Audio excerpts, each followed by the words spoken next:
नमस्कार दोस्तों आज़ादी के उत्सव में हम घर घर तिरंगा लहराने का अभियान देश में चल रहा है।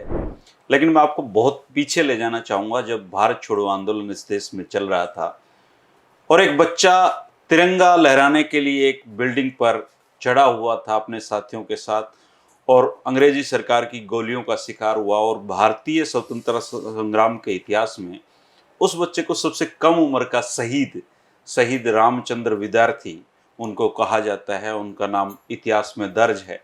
और आज ये बड़े गौरव की बात है कि हरिभूमि के स्टूडियो में उन्हीं शहीद रामचंद्र जी के पोते संजय कुमार प्रजापति जी हमारे साथ हैं। आज हम इन्हीं के मुंह से जानेंगे इनके दादा की शौर्य की कहानी और उनके उस अमूल्य जीवन की कहानी जो उन्होंने देश के लिए कुर्बान कर दिया। सबसे पहले संजय जी, आपका स्वागत है आपको। और स्वतंत्रता के लिए आपके दादा ने अपने प्राण इस देश के लिए दिए हैं, तो हमारे लिए बहुत गौरव की बात है कि आप हमारे साथ हैं।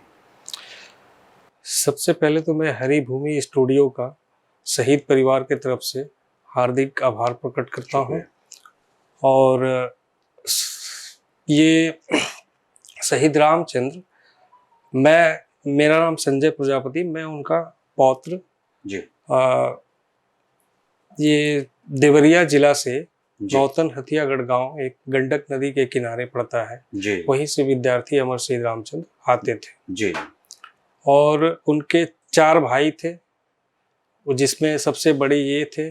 और इनकी प्राथमिक इनके पिताजी और इनके दादाजी वो भी क्रांतिकारी आंदोलन से जुड़े हुए थे। उन संस्थाओं का, जैसे मीटिंग वगैरह जब क्रांतिकारी आंदोलन का होता था तो उस समय मिट्टी के बर्तन भी हमारे यहाँ बनते थे। तो उसमें वो ये भूमिका निभाते थे कि गाँव में जा करके वो मिट्टी का घड़ा देते थे हर घर पे कि उसमें कुछ राशन आप लोग इकट्ठा करिए, ताकि क्रांतिकारी जो भाई हैं उनको खाने पीने का मतलब व्यवस्था किया जा सके। वह भूमिका इनके दादाजी भी और इनके पिताजी भी निभाते रहे, जिसके कारण उस समय ब्रिटिश पुलिस कई बार दरवाजे पे आके या इधर उधर से पकड़ के जेल ले गई, मारा पीटा, प्रताड़ित किया। ये सब घटनाएं कहीं न कहीं विद्यार्थी रामचंद्र जी को प्रभावित करने लगी। अब परिवार का माहौल जब वैसे ही था तो उसको प्रभावित, और इन सब चीज़ों से प्रभावित होके एक उनके चाचा थे श्री दमरी प्रजापति जी, वो भी देहरादून में रंगरूट फौज में भर्ती थे।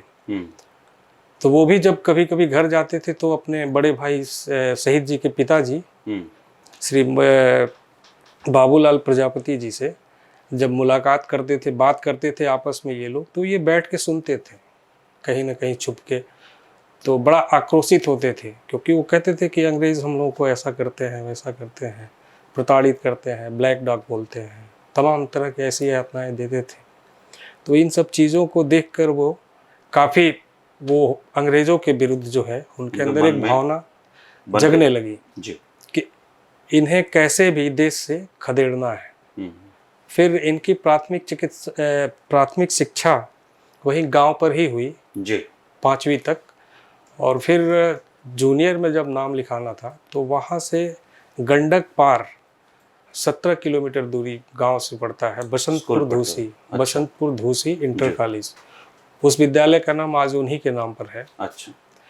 तो वहाँ इनका नामकरण किया गया, क्योंकि ये पढ़ने के लिए बहुत उतावले भी थे, पढ़ना चाहते थे जी। तो इनके पिताजी ने वहाँ नाम लिखवाया। और वह क्रांतिकारी विद्यालय ऑलरेडी पहले से था। वहाँ पे रात में मीटिंग वगैरह होते रहते थे, ऑर्गेनाइज होते रहते थे। रात में लोग चर्चा करते थे कहाँ जाना है, कहाँ क्या करना है। तो ये सब देख करके ये काफ़ी मतलब उनसे प्रभावित हुए। और उसके बाद से डेली 17-18 किलोमीटर गांव के कुछ सहपाठियों के द्वारा साथ में जाते थे, जिसमें सबसे छोटे यही थे। अच्छा। बाकी सब बड़े थे। हाँ, तो अब उन्हीं के साथ ये जाते रहते थे विद्यालय में। लेकिन विद्यालय में जो कहा जाता है कि अव्वल दर्जा, हर चीज़ में नेतृत्व करना, पढ़ने में आगे जी, नेतृत्व में आगे हाँ। और इसके वजह से ये कई बार विद्यालय में पुरस्कृत भी किए गए। गांव में भी बच्चे जो इनके साथ स्टूडेंट्स वगैरह आते थे तो नारा लगाते हुए, तो इनके माँ बाप को बड़ा खुशी होती थी कि इस बच्चे में एक अलग तरह की क्षमता है। अच्छा संजय जी, मैं सबसे पहले तो उस घटना को जानना चाहूंगा जिस दिन वो शहीद हुए। वो उस समय उनकी उम्र मेरे ख्याल से 13 साल रही थी। 13 वर्ष 4 महीने। 4 महीने। तो वो उस उम्र में शहादत को पाना एक बहुत बड़ा मतलब जी। एक उस समय की क्षेत्र में रही होगी कि बच्चों पर, महिलाओं पर तो वैसे भी हाथ नहीं उठाए जाते, लेकिन ऐसे क्या हुआ कि अंग्रेजों ने उनको मार दी? सर यह घटना 13 अगस्त 1942 को उनके विद्यालय में टीचर्स और कुछ क्रांतिकारी और विद्यार्थियों के द्वारा मतलब मीटिंग हुआ कि ऐसा मतलब जिले पे जो तिरंगा ब्रिटिश गवर्नमेंट का फहर रहा है उसको हटाना है, यूनियन जैक को हटा के तिरंगा लगाना है, भारतीय तिरंगा लहराना है। तो उसमें सारी चर्चाएं हो रही थी, लेकिन लास्ट में फिर टीचर्स वगैरह पूछने लगे, अध्यापक जो थे उन्होंने पूछा कि भाई तिरंगा वहाँ पे लहराएगा कौन? अच्छा। तो सब लोग, कोई कुछ बोला ही नहीं, सब लोग शांत, थोड़ी देर के लिए शांत हो गए। तो उसमें ये बीच में खड़े होके, क्योंकि इनके ऊपर ऑलरेडी ये परिवार से वैसे ही वो मतलब इनके ऊपर छाप पड़ी थी, छाप पड़ी थी, उसका एक आक्रोश भी था इनके खिलाफ। ये तुरंत खड़े हुए और कहा कि मैं फहराऊंगा झंडा। अच्छा। फिर कुछ टीचर्स लोग अब छोटे होने के नाते लगे समझाने कि नहीं रामचंद्र आपसे नहीं होगा। वो बोले कि नहीं गुरुजी, फहराऊंगा तो मैं ही, और मैं लेके चलूंगा झंडा, मैं फहराऊंगा, आप लोग चलो। तो फिर टीचर्स भी तैयार हुए, क्योंकि उनको हर चीज में देखते थे कि ये काफी एक्टिव रहते थे। तो वो लोग एग्री हो गए, कहे ठीक है, अगर नहीं मानते हो, जिद है आपकी तो चलो। तो 14 अगस्त 1942 को सुबह ये लोग घर से विद्यालय गए अपने माँ से परमिशन लेके।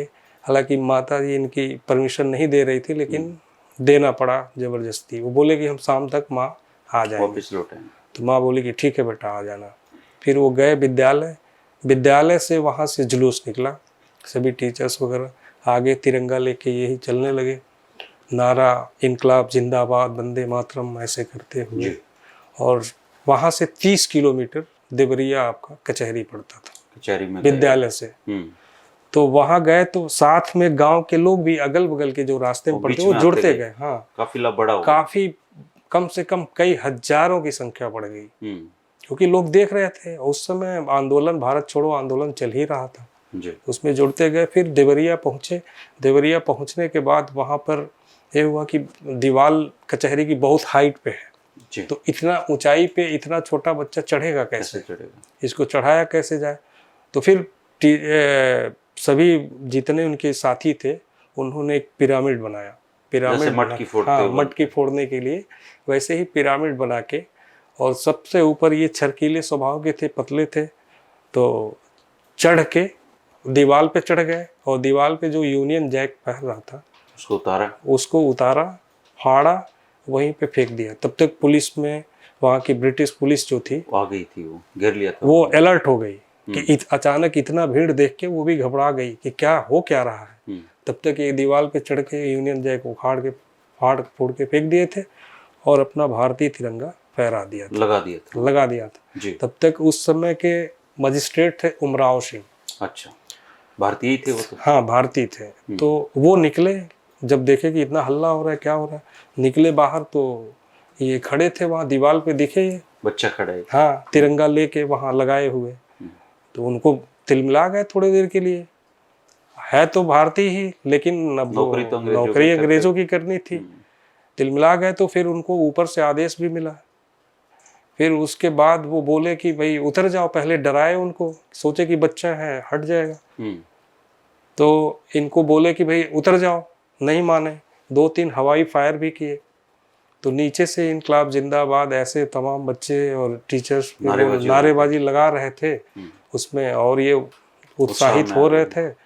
उसके बाद इन्होंने उनको मजिस्ट्रेट को फटकार लगाई कि इधर उधर गोली हवा में क्या चला रहे हो, और शर्ट का बटन तोड़ा और कहा कि सीधा मेरे सीने पे गोली चलाओ अगर हिम्मत है तो, लेकिन मैं भागने वाला नहीं हूँ, हटने वालों में से नहीं हूँ, और तिरंगा यहीं फहरेगा। फिर उसके बाद मजिस्ट्रेट गुस्सा गए और उन्होंने 3-4 गोली सीने पे सीधे मार दी। बाद थे तो फिर वहाँ से वो गिरे ऊंची दीवार से, तो पीछे पूरा बाउंड्री के पार टीचर्स और अध्यापक सब लोग थे, तो उन्होंने उनको कैच कर लिया। कैच करने के बाद फिर उनको साइड में ले गए। उसमें 3 सहपाठी और इनके गोली से शहीद हो गए थे। अच्छा, वो जो 7 दीवार पे चढ़ गए थे जी। तो उसके बाद से वो भगदड़ में और कुछ घायल भी हो गए थे। और इनको सबसे मतलब मेन फोकस इन्हीं पे था। इनको लेके भागे लोग किनारे और फिर लेके वहीं के जिला चिकित्सालय में लेके गए। वो भी ब्रिटिश चिकित्सालय ही था। तो वहाँ लेके गए तो वहाँ के डॉक्टरों ने मना कर दिया सीधे। कुछ बचा हुआ ही नहीं था? नहीं, जीवित थे। जीवित थे? हाँ। अच्छा। तो ये हुआ कि टीचर्स ये सोचे कि गोली निकाल लें ताकि वो जीवित बच जाए, लेकिन वो लेके गए, वो मना कर दिए क्योंकि वो ऑलरेडी एक वो कर चुके थे और पूरा जिले में वो हंगामा हो चुका था कि ये बहुत बड़ा वो हो गया। तो वो मना कर दिए। उसके बाद से वहाँ से वो लोग वापस लेके आए। वहाँ एक पोखरा था। अच्छा। देवरिया में ही, वही पोखरे के किनारे उनको लेके आए, लेटाए। फिर वहाँ आपस में डिस्कशन होने लगा कि भाई इनको या तो गोरखपुर ले चला जाए, अभी जीवित थे, जो बहुत दूर है। जो हमारे यहाँ से 60 किलोमीटर लगभग। उस समय तो आवागमन के भी साधन, आवागमन के साधन भी नहीं थे। गाड़ी में नहीं तो 1 घंटे में पहुंच सकते हो। हाँ, बहुत सारी चीजें, बहुत सारे प्रॉब्लम्स थे। तो उसमें क्या हुआ कि अब ऐसे ही बातचीत करते ही 1-2 घंटा निकल गया।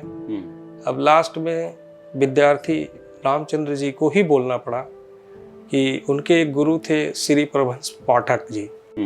तो उनसे उन्होंने बोला कि गुरुदेव अब हमको आप कहीं मत ले जाइए। अच्छा।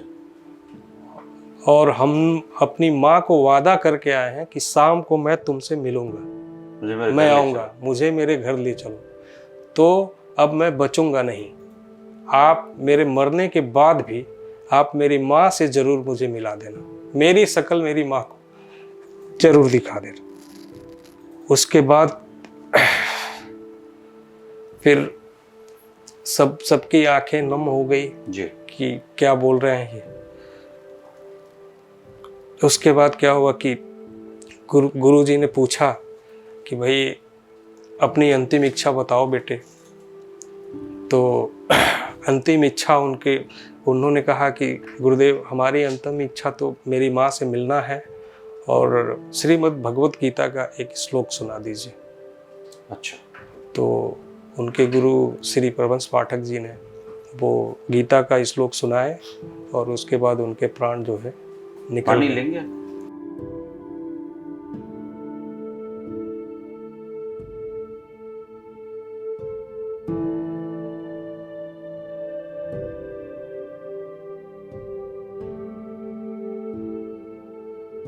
जी। तब उनके प्राण त्यागे उन्होंने। प्राण वहाँ त्याग दिए। तो फिर अब सब लोग भावुक हो गए कि ये तो बहुत अनर्थ हो गया। फिर उसके बाद उनके पिताजी भी संजोग से देवरिया में ही गए थे। अच्छा। तो उनको भी पता, और काम से। जी, उनको भी पता चल गया था कि मेरे बच्चे को गोली लग गया है। फिर उसके बाद उनको समझाया बुझाया, लोग कहे, टीचर्स कहे कि आप एक काम करिए, आप चलिए और हम लोग इनको लेके आ रहे हैं, आप आगे चले जाइए। बेचारे दिल पे पत्थर रख के, अब है तो बच्चा उनका ही, दिल पे पत्थर रख के किसी तरह से भागते भागते घर गए और घर जाकर किसी को नहीं बताया। चुपचाप एक किनारे में बैठ करके रो भी नहीं सकते थे। फिर उसके बाद यहाँ से इनको कफन में लपेट करके फूल माला जो भी था, इनकलाब जिंदाबाद नारों के साथ इनको ले जाया गया। साथ में फिर वही काफिला गांव तक गया। तो वहाँ पे इनकी माता जी, ये श्रीमती मोती रानी देवी जी, वो देखी कि वो सोची कि हमारा बच्चा कुछ अच्छा काम करके आया है, क्योंकि ये हमेशा होता भी रहता था उनके साथ, जयकारों के साथ कई बार कई काम ऐसा कर जाते थे, अच्छे काम कि जिससे नारों के साथ दरवाजे तक आते थे। तो उनको लगा कि कुछ अच्छा काम किया है, इसलिए इस बार बहुत अच्छा काम किया, तब लोग इतने लोग आ रहे हैं। लेकिन जब कफन में लिपटा हुआ देखी तो फिर अब पहाड़ सीने पे, समझ लीजिए कि बहुत बड़ा पहाड़ मिलना था। शाम को आने का वादा किया था उन्होंने। तो फिर रोने लगी छाती पीट के और वो कहने लगे कि हमसे वादा तो तुम पूरा किए, लेकिन दूर चले गए। फिर काफ़ी लोग समझाए बुझाए, मना किए, किसी तरह से मनाया गया उनको, लेकिन बेहोश हो जा रही थी बार बार। शाम का 6 या 7 बज रहा था, 7 बजे पहुँचे थे दरवाजे पे। फिर वहाँ से वहीं मेरे यहाँ छोटी गंडक है, जो वहीं पे इनका दाह संस्कार शाम को ही किया गया। और फिर जितने लोग गए थे, गुरु जी और जो विद्यार्थी थे, सब लोग रात में रुके हमारे यहाँ। और उसके बाद सुबह जो है उनकी राख का तिलक लगाए और तिलक लगाकर अपने अपने घर सब लोग चले गए। फिर उसके बाद पुलिस आई हमारे दरवाजे पे। तो हमारा घर उस समय खास घास फूस का वो बहुत गरीबी थी। तो वो आए तो पता किए, तो इन लोगों को पहले ही पता चल गया था, गांव के चौकीदार वगैरह से सूचना मिल गई थी कि भाई पुलिस आपके यहाँ आने वाली है, आप लोग कहीं भाग जाओ। अच्छा, बेटा भी इनका मरा, इनको ही छुपना पड़ा। जी, क्योंकि वो ब्रिटिश पुलिस थी। वो फिर वो ये कह रही थी कि जिसने भी ये काम किया है, झंडा यूनियन जैक उतारना बहुत बड़ी बात हो गई। तो वैसे ही अंग्रेज आक्रोशित थे, तो उनको ढूंढो कहाँ हैं उसके परिवार वाले। तो फिर ये कम से कम 3-4 महीने 6 महीने तक खेतों में छुपे रहे। अच्छा, और भूमिगत हो गए सब लोग। जी, खेतों में छुपे रहे और गांव के लोग जो है खाना वाना पहुंचा देते थे। और जब भी पुलिस आती थी दरवाजे पे तो उजाड़ पुजाड़ के जला वला के घर चली जाती थी। अच्छा। लेकिन इन लोगों को नहीं पाती थी और गांव वाले भी सहयोग करते रहे, कोई नहीं बताता था कि भाई हमने देखा है। फिर इनके चाचा जो देहरादून वाले थे फौज में, वो एक बार ऐसे ही बीच में भगे भगे गए, उसी समय की घटना थी। तो इधर से ये भी अपना गन वर्दी वगैरह सब लेके भागे थे। तो वहाँ गए तो अपना गन वगैरह कहीं जमीन में गाड़ दिए। फिर इनको नहीं पता था कि ऐसा कुछ हुआ है। तो ये दरवाजे पे आके देखे घर और उजड़ा पुजड़ा है सब कुछ, ये हो क्या रहा है। तो उस समय इनके बड़े भाई शहीद जी के पिताजी श्री मोतीलाल प्रजापति जी, उन्होंने उनका बाँह पकड़ के खींच के सीधे खेत में लेके भागे, कहे कि चलो उधर बताते हैं क्या बात है। फिर उधर ले गए, उनसे बताए कि तुम्हारा भतीजा शहीद हो गया है, उसको गोली मार दिया लोगों ने, ऐसा ऐसा हुआ। तो फिर उसके बाद वो भी भावुक हो गए। उसके बाद जो है उनको भी ढूंढने ब्रिटिश पुलिस आ गई, एक वारंट और आ गया। वो तो बहुत छोड़ चुके थे। हाँ, अपना हथियार भी लेके बाकी थे। जी, तो उनको भी ढूंढने लोग पहुंचे। इस तरह से कम 6-7 महीना खाना बदोश की जिंदगी जो कहा जाता है वैसे जीना पड़ा। फिर उसके बाद आज़ादी मिली। आज़ादी के बाद भी परिवार एकदम दहशत में रहा।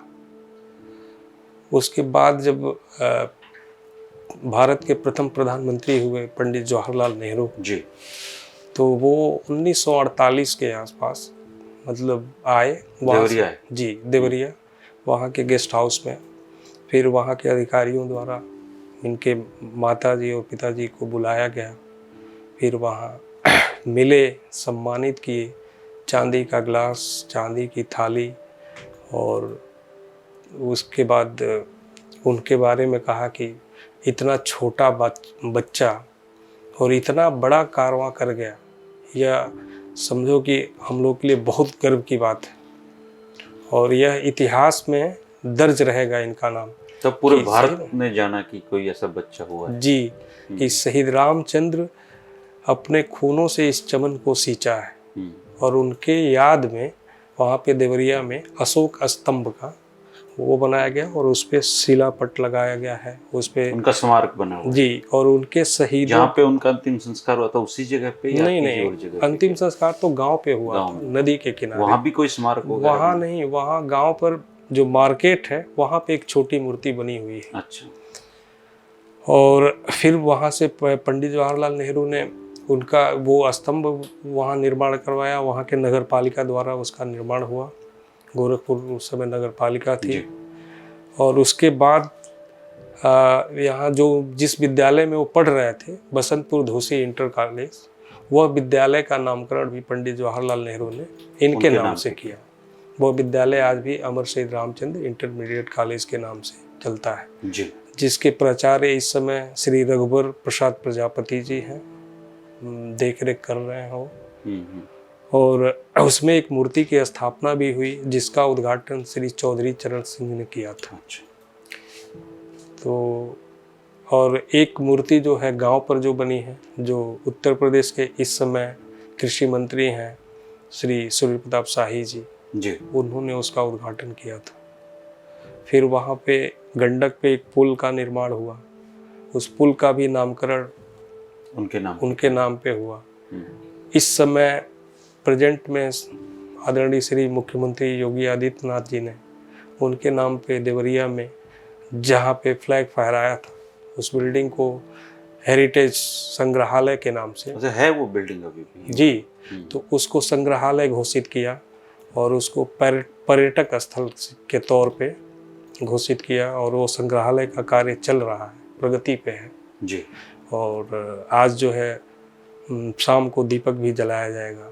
अच्छा। कम से कम 1000 दीपक जलेंगे वहाँ पे। वहाँ के सांसद, विधायक, वहाँ के डीएम साहब सब लोग इन्वॉल्व होंगे, समाज भी उनका इन्वॉल्व होगा। 14 अगस्त को मतलब ये करते हैं आप जी शाम को पूर्व संध्या पे जी, उनके शहादत दिवस पे देश के हर कोने में, जिसमें भारतीय प्रजापति हीरोज ऑर्गेनाइजेशन ने भी काफ़ी अच्छा प्लेटफॉर्म दिया इनको, मतलब देश के कोने कोने में लोग जाने। देखो आप अगर गूगल पे या भारतीय स्वतंत्रता संग्राम के इतिहास को कहीं भी पढ़ेंगे जी, जातियों में तो हम बाद में बटे हैं। जी जी जी। उस समय तो सब देश के लिए काम कर रहे थे, देश के लिए लड़ रहे थे। तो शहीद प्रजापति जी जो थे रामचंद्र जी, वो तो हम सबके नेशनल हीरो, पूरे देश के लिए हीरो हैं। इसलिए उनको विद्यार्थी टाइटल भी इसलिए पढ़ रहे थे, तो पढ़ रहे थे इसलिए विद्यार्थी लगा। कास्ट का तो कोई उनका टैग ही नहीं था। और देशभक्त के लिए कास्ट कोई मायने नहीं रखता, क्योंकि वो तो देश के लिए लड़ रहे। लेकिन अगर उनका समाज वो एक गर्व महसूस करता है, गर्व महसूस करे तो अच्छी बात है, और वो हर जगह सेलिब्रेट करना चाहता है। इसलिए तो दूसरे हर समाज को सेलिब्रेट करना चाहिए जी, तो हर समाज को सेलिब्रेट करना चाहिए। लेकिन अफसोस इसी बात का है कि जिस परिवार से भारत के प्रथम प्रधानमंत्री जी मिले, लेकिन उसके बाद ना उनका कहीं इतिहास में, वहाँ के सिलेबस में कहीं भी कोई हिस्ट्री, कोई चैप्टर नहीं, सरकारी बुक में ऐसा कुछ भी नहीं, ना वहाँ पे देवरिया में कोई मूर्ति भी नहीं रखी गई। ये तो बाद के सालों में जी, ये तो अभी हुआ। काफी मतलब सभी का सहयोग और सामाजिक संगठनों का भी सहयोग रहा। सबने आवाज उठाई कि भाई ये देश के लिए एक प्रेरणा है जी, और भारतीय इतिहास में सबसे कम उम्र के एक तरह से शहादत दिया है। तो इनके साथ ऐसा भेदभाव क्यों? जी, खुदीराम बोस जी का भी उम्र 17 वर्ष के लगभग है, तो उनसे भी कम उम्र के। और सबसे सोचने वाली बात है कि इतना 13 वर्ष 4 महीने का उम्र ही क्या होता है, बड़ी उनकी, और इतनी हाई सोच कि जो बड़े बड़े परिवार के जो बुजुर्ग थे उन्होंने बताया वो किसको अपना क्रांतिकारी जीवन में आदर्श मानते थे शहीद रामचंद्र जी? क्रांतिकारी आदर्श तो अपने परिवार से ही सबसे ज्यादा वो प्रेरणा लिए। अच्छा। अपने दादाजी से, अपने पिताजी से, वो क्योंकि वो लोग ऑलरेडी उसमें इन्वॉल्व थे और उन चीजों को देखा, सीखा और उससे प्रभावित काफी हुए वो। और इसीलिए वो, और उसी समय महात्मा गांधी का जो जोर था भारत छोड़ो आंदोलन का, वो था। फिर वो ज्यादा इफेक्ट किया इनको कि भारत छोड़ो आंदोलन, उस समय तमाम आंदोलन चल रहे थे, असहयोग आंदोलन, भारत छोड़ो आंदोलन, फिर उसके बाद से करो या मरो, लास्ट में महात्मा गांधी ने वो भी कर दिया था। मैं तो आपको ये साधुवाद भी देना चाहूँगा कि आपको अपने दादा की जो अमर कहानी है वो लोगों को सुनाने का आपने बीड़ा उठा रखा है। आप देश में अलग अलग हिस्सों में जाते हैं, तो मुझे पूरी उम्मीद है कि आने वाले समय में बच्चा बच्चा उनके बारे में जानेगा, और आपका ये सपना भी जरूर सरकार कोई ना कोई पूरा करेगी कि उनका जो पाठ्यक्रम है उसमें उनका एक चैप्टर पढ़ाया जाना चाहिए। वही चीज सर, और सबसे बड़ा सम्मान जो भारतीय सम्मान एक शहीद को मिलता है, वह आज तक हम लोगों के दिलों में तो है। हाँ, पाठ्यक्रम में नहीं होगा तो पीढ़ियां कैसे लेकिन गवर्नमेंट के जो भारतीय गवर्नमेंट है वहाँ पे वह सम्मान जो मिलना चाहिए उस शहीद को वह नहीं मिला। तो उनके परिवार को क्या रियायतें वगैरह आज़ाद भारत में कुछ मिला उनको, या फिर ऐसे ही अपना स्ट्रगल उनका चल रहा है उनके परिवार का? उनके परिवार की भी दयनीय स्थिति बहुत खराब है सर जी। किसी तरह से अपना जीवन यापन लोग कर रहे हैं। उतना भूमि भी नहीं है। उनके एक छोटे भाई हैं जो पिछले कोरोना में वो एक्सपायर्ड हो गया है। उनका एक लड़का है उसका मकान वैसे ही टूटा फूटा है। कोई प्रशासन वगैरह कोई भी सुध लेने तक नहीं पहुंचता है दरवाजे पे। तो क्या उस समय तो बताते हैं आज़ाद भारत में कुछ जमीनें भी अलॉट हुई थी और तो वो उनको नहीं मिल पाई?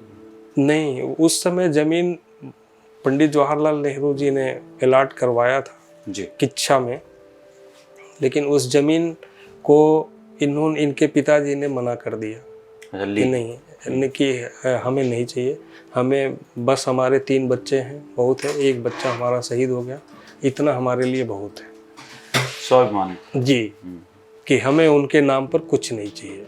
लेकिन बाद में फिर वहाँ के अधिकारी लेखपाल पटवारी जो भी थे सब लोगों ने काफ़ी वो किया कि ये भारत सरकार आपको एक उनके नाम पे शहादत के नाम पे आपको एक गिफ्ट के तौर पे दे रही है, सम्मान दे रही है, आप उसे ग्रहण करिए।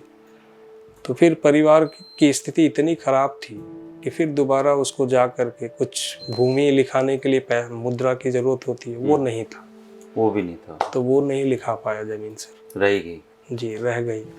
और उसी समय बाबा राघव दास भी आए जिनको गांधी कहा जाता था जी। दूसरा। अच्छा, बाबा राघव दास जी जो आपके इलाके के थे? वो नहीं, महाराष्ट्र के थे। अच्छा। लेकिन उधर उन्होंने कुष्ठ सेवा आश्रम खोले। अच्छा, आपके एरिया में? जी, गोरखपुर में। तो वहाँ से वो एक योजना चलाते थे, स्वराज योजना करके।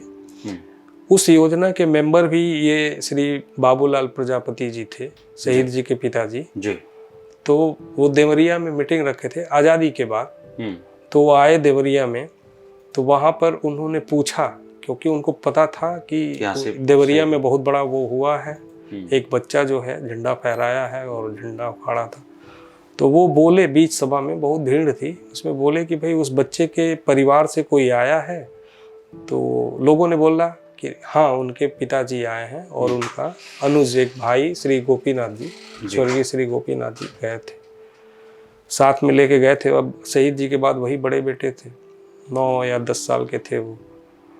तो मिले फिर बाबा राघव दास जी, तो उनको गले लगा लिए, उनके पिताजी को चूमने लगे। फिर बोले कि आप आओ हमसे गोरखपुर एक बार मिलो, और बहुत गर्व की बात है, पहाड़ तो टूटा है आपके पास लेकिन देश के लिए ये बहुत बड़ा गर्व की बात है, और आप एक बार मिलो गोरखपुर में आकर।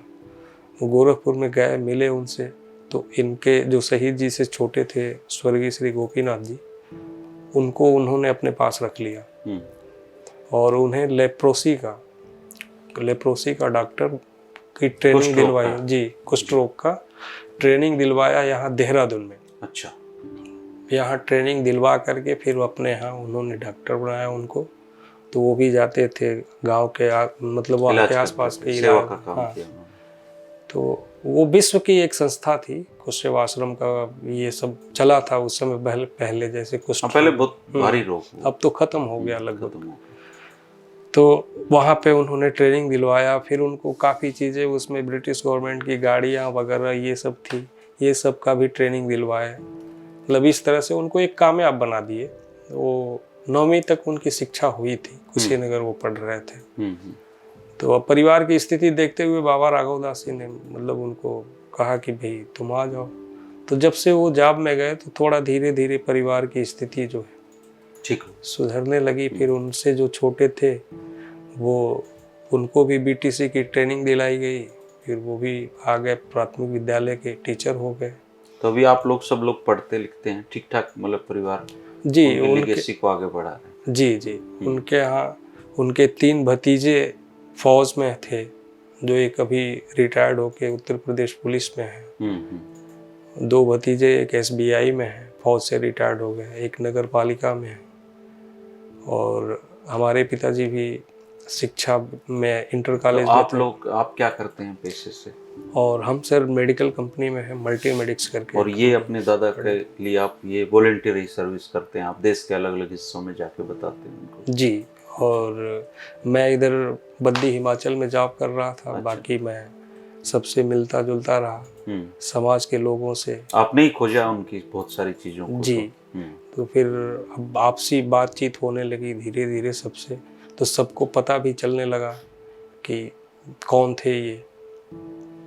आज तो पूरे देश में लगभग सब कोने कोने में सब लोग जानना चालू कर दिए। और अगर सिलेबस में आ जाएगा तो फिर आने वाली पीढ़ियां जानती रहेंगी। और मैं चाहूँगा कि हरी भूमि स्टूडियो के माध्यम से इन्हें वह सम्मान के लिए भी सरकार तक ये बात पहुँचाई जाए। हम पूरी कोशिश करेंगे इसके लिए। और इसके लिए शहीद परिवार आप सभी का, शहीद परिवारों के हम सभी ऋणी हैं, पूरा देश ऋणी है। जी जी।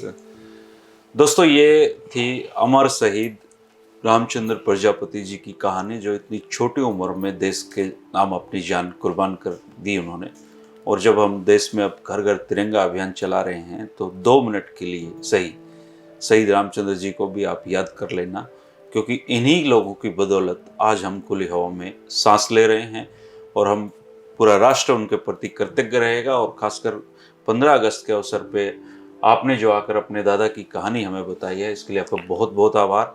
और मैं पर्सनली भी सरकार से ये गुजारिश करूंगा और पत्र भी लिखेंगे कि उनकी जो जीवनी है वो पाठ्यक्रम में शामिल की जाए। शुक्रिया, नमस्कार। बहुत बहुत धन्यवाद सर।